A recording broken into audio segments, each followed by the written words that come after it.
আমাদের রাষ্ট্রের মর্যাদার প্রতীক বঙ্গভবন, মানে প্রেসিডেন্টের বাসভবন এবং কার্যালয়। এই ভবনের নাম ব্যবহার করে কিংবা এই ভবনকে প্রদর্শন করে আমাদের যাবতীয় রাষ্ট্রাচার পরিচালিত হয়। বর্তমানে যে সরকার ব্যবস্থা, পার্লামেন্টারি ফর্ম অফ গভর্নমেন্ট, সেখানে সরকারের সর্বময় কর্তৃত্ব এবং ক্ষমতা মূলত প্রধানমন্ত্রীর হাতে। প্রধানমন্ত্রী পার্লামেন্টের নিকট দায়বদ্ধ। তো পার্লামেন্ট সর্বময় ক্ষমতার অধিকারী এবং প্রধানমন্ত্রী পার্লামেন্টের কাছে জবাবদিহি করবেন। এর বাইরে সরকারের যে এক্সিকিউটিভ ডিপার্টমেন্ট রয়েছে, সেখানে পার্লামেন্টের বাইরে প্রধানমন্ত্রী এবং তার যারা মন্ত্রী পরিষদের যারা সদস্য, যেটাকে ক্যাবিনেট বলা হয়, তারা এই ক্যাবিনেটের সদস্যরা প্রধানমন্ত্রীর কাছে জবাবদিহি করবেন। আর পুরো বাংলাদেশের সিভিল অ্যাডমিনিস্ট্রেশন, মিলিটারি অ্যাডমিনিস্ট্রেশন সমস্ত কিছু মূলত প্রধানমন্ত্রীর পরামর্শ, হুকুম এবং পরিচালনায় চলবে।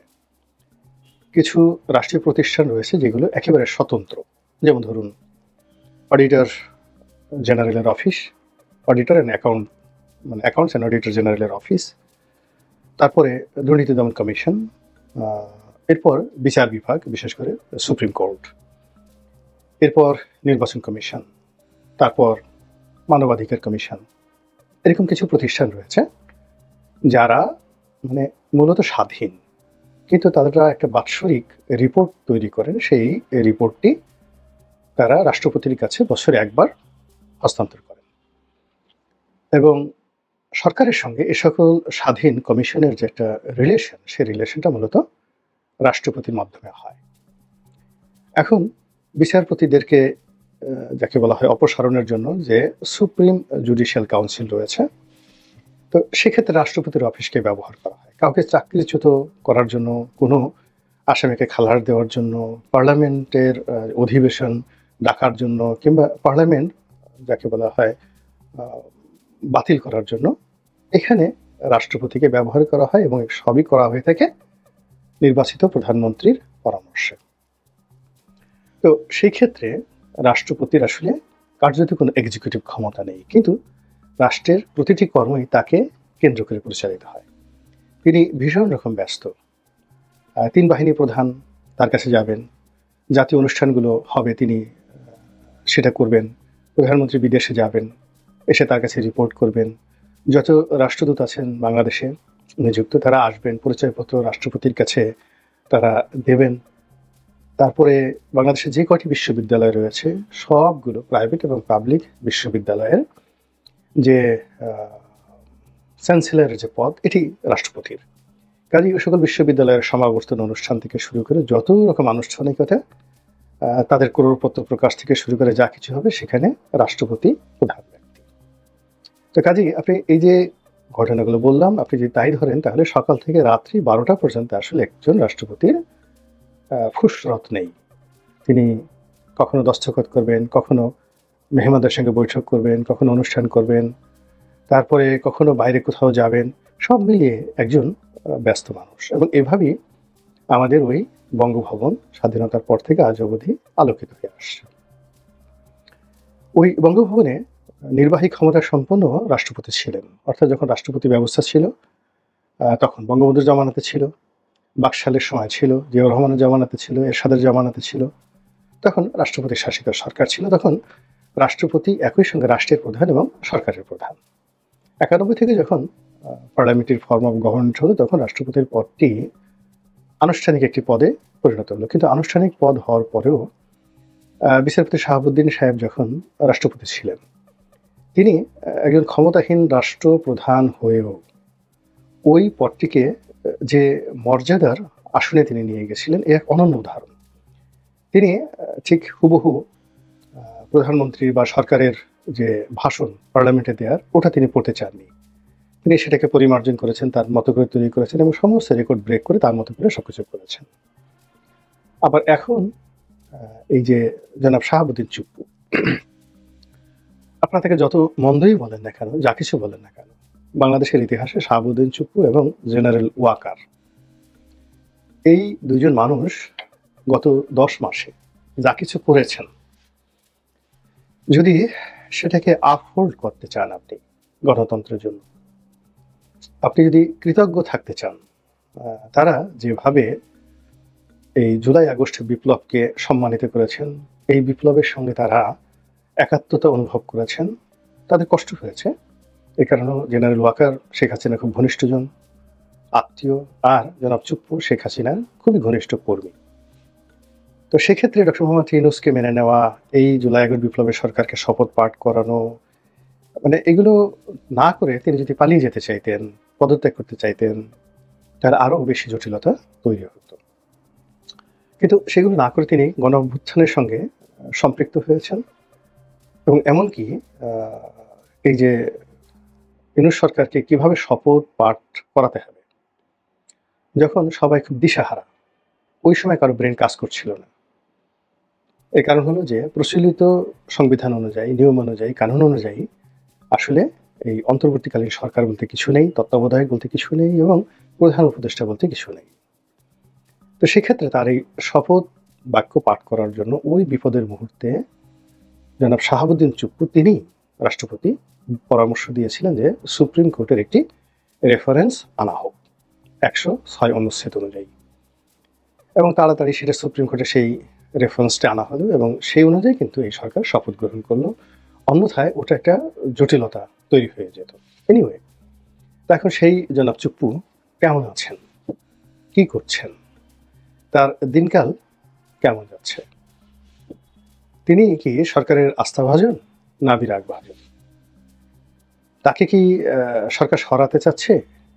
তিনি কি মবের কবলে পড়বেন? তারপরে জনগণ যে কোনো সময় বঙ্গভবন আক্রমণ করে সব কিছু তছনছ করে বঙ্গভবনকে গণভবনের ডুপ্লিকেট কার্বন কপি বানিয়ে ফেলবে। এইরকম যে আতঙ্ক, এই আতঙ্কে তাকে তাড়া করছে, নাকি তিনি নিশ্চিন্তে নির্ভাবনায় পায়ের উপর পা তুলে তিনি তার দৈনন্দিন যে কাজকর্ম সেটা করে যাচ্ছেন? জনাব চুপ্পুর যারা ঘনিষ্ঠজন, যাদের সঙ্গে তার নিয়মিত যোগাযোগ রয়েছে, তাদের কারো কারোর সঙ্গে আমার কথা হয়েছে। তাতে আমার যেটা মনে হয়েছে সেটা হলো যে এই মুহূর্তে বাংলাদেশের মধ্যে সবচেয়ে অসহায়, ভীত সন্ত্রস্ত এবং সবচাইতে আতঙ্কিত মানুষটির নাম হলো জনাব শাহাবুদ্দিন চুপ্পু। এবং রাষ্ট্রযন্ত্রে যত মানুষ রয়েছে এই মুহূর্তে সবচেয়ে কর্মহীন একজন মানুষ, যাকে রাষ্ট্রের কোনো কর্মে নিয়োজিত করা হচ্ছে না, অথচ রাষ্ট্র তার পেছনে সবচেয়ে বেশি অর্থ ব্যয় করছে। অর্থাৎ বঙ্গভবন রক্ষণাবেক্ষণ, সেখানে তার যে পিজিআর, প্রেসিডেন্ট গার্ড রেজিমেন্ট, সেটার বিপুল ব্যয়ভার, এবং বঙ্গভবনের যে বিশাল কর্মকর্তা কর্মচারী, তাদের যে বেতন ভাতা থেকে শুরু করে সব কিছু, এসব করতে গিয়ে এই মুহূর্তে সরকারকে যে অর্থ ব্যয় করতে হচ্ছে, রাষ্ট্রকে যে অর্থ ব্যয় করতে হচ্ছে, বিনিময়ে শাহাবুদ্দিন চুপ্পুকে কিছুই করতে হচ্ছে না। তিনি শুধু বসে আছেন, পেপার পত্রিকা হয়তো পড়ছেন, ইন্টারনেটে ভিডিও দেখছেন, আর মনের দুঃখ দূর করার জন্য জিকির আজকার হয়তো করছেন, বা প্রিয়জনের সঙ্গে কথাবার্তা বলে হতাশা দূর করার চেষ্টা করছেন। এর বেশি অন্য কিছু নয়। দ্বিতীয়ত, তিনি কি মুক্ত, তিনি কি স্বাধীন? অর্থাৎ তিনি কি ইচ্ছা করলে এখন আব্দুল হামিদের মতো বা সাবেক রাষ্ট্রপতিদের মতো সিঙ্গাপুরে শরীর পরীক্ষা করার জন্য যেতে পারেন? এবং আপনারা দেখেন গত কয়েক মাসে তার যে ছবিগুলি এসেছে, তিনি ক্লান্ত, বিধ্বস্ত এবং রোগাক্রান্ত। তো সেক্ষেত্রে তার যে চিকিৎসা, সেই চিকিৎসার অবস্থা কি? দ্বিতীয়ত, যে তিনি কি ইচ্ছে করলে বঙ্গভবনের বাইরে বের হয়ে কোনো সামাজিক অনুষ্ঠানে অংশগ্রহণ করতে পারেন, কারো বাসায় বেড়াতে যেতে পারেন, অথবা তার পছন্দের কোনো মানুষকে তিনি নিমন্ত্রণ জানিয়ে বঙ্গভবনে নিয়ে তার সঙ্গে একটু খোশ গপ্প করে সময় কাটাতে পারেন? অবস্থা দৃষ্টি মনে হচ্ছে না, তিনি সেটা পারেন না। তাহলে তিনি কি বন্দী, গৃহবন্দী, নজরবন্দী, নাকি কিছুই না? তো এই যে গত 10 মাস ধরে এই অবস্থাতেই বাংলাদেশের সবচেয়ে প্রাইড অ্যান্ড প্রেস্টিজিয়াস যে ভবন, সরকারি দপ্তর, রাষ্ট্রীয় দপ্তর, সেই দপ্তরের এই অবস্থা চলছে এবং সেখানে যে বসবাস করছে তার এই অবস্থা চলছে। এটি রাষ্ট্রীয় আচার অনুষ্ঠানের জন্য, রাষ্ট্রীয় বিধি ব্যবস্থার জন্য চপেটাঘাত। এবং এই যে বঙ্গভবনে যে ভূত ঢুকেছে, যে অব্যবস্থাপনা ঢুকেছে, এটা যদি এইভাবে চলতে থাকে এবং কোনো একদিন যদি উনি হার্ট অ্যাটাক করে এখানে মারা যান বা প্রকৃতির নিয়মে মারা যান, তাহলে ওই বঙ্গভবনে দ্বিতীয় কোনো রাষ্ট্রপতি যদি মাথায় ন্যূনতম বুদ্ধি থাকে, ওখানে আর কেউ বসবাস করতে চাইবে না। ওটা একটা, যাকে বলা হয়, অভিশপ্ত ভবনে পরিণত হবে। এই হলো এক। দ্বিতীয়ত, রাষ্ট্রের যে সবচেয়ে গুরুত্বপূর্ণ ভবনটি, যেটি রক্ষা করার জন্য আমাদের সেনাবাহিনীর সবচেয়ে চৌকস দলটি সেখানে নিয়োজিত রয়েছে। প্রধানমন্ত্রীর কার্যালয় পাহারা দেওয়া, প্রধানমন্ত্রীর সিকিউরিটি নিরাপত্তা নিশ্চিত করার জন্য এসএসএফ রয়েছে, স্পেশাল সিকিউরিটি ফোর্স। কিন্তু স্পেশাল সিকিউরিটি ফোর্সের কাছে যে ধরনের অত্যাধুনিক অস্ত্র রয়েছে, বিমান প্রতিরক্ষা ব্যবস্থা রয়েছে, এয়ার ডিফেন্স সিস্টেম রয়েছে, তার চাইতেও শক্তিশালী আর্মস অ্যান্ড অ্যামুনিশন রয়েছে প্রেসিডেন্সিয়াল গার্ড রেজিমেন্টের কাছে। এর কারণ হলো, যখন বিদেশি কোনো মেহমান আসে, তখন এই পিজিআর দিয়ে তাদেরকে গার্ড অফ অনার প্রদর্শন করা হয়। তারা চৌকস, এরকম একটি চৌকস রেজিমেন্ট তার অধীনে থাকা সত্ত্বেও, মানে এখানে যে তার যে, যাকে বলা হয় মিলিটারি সেক্রেটারি, তিনি একজন লেফটেন্যান্ট জেনারেল পদমর্যাদার কর্মকর্তা এবং তার অধীনে একটা ফুল রেজিমেন্ট, পিজিআর গার্ড রেজিমেন্ট এখানে কাজ করে। এবং একটা রেজিমেন্ট মানে অনেক শূন্য, এবং তারা কেবলই মাত্র রাষ্ট্রপতির হুকুমে চলবেন, রাষ্ট্রপতির নিরাপত্তা বিধান করবেন। এখানে কমান্ড, যেটা কমান্ড কাউন্সিল, সেখানে রাষ্ট্রপতি ভার্সেস মিলিটারি সেক্রেটারি বা পিজিআর এর যিনি প্রধান, তাদের মধ্যে তথ্য বিনিময় হবে।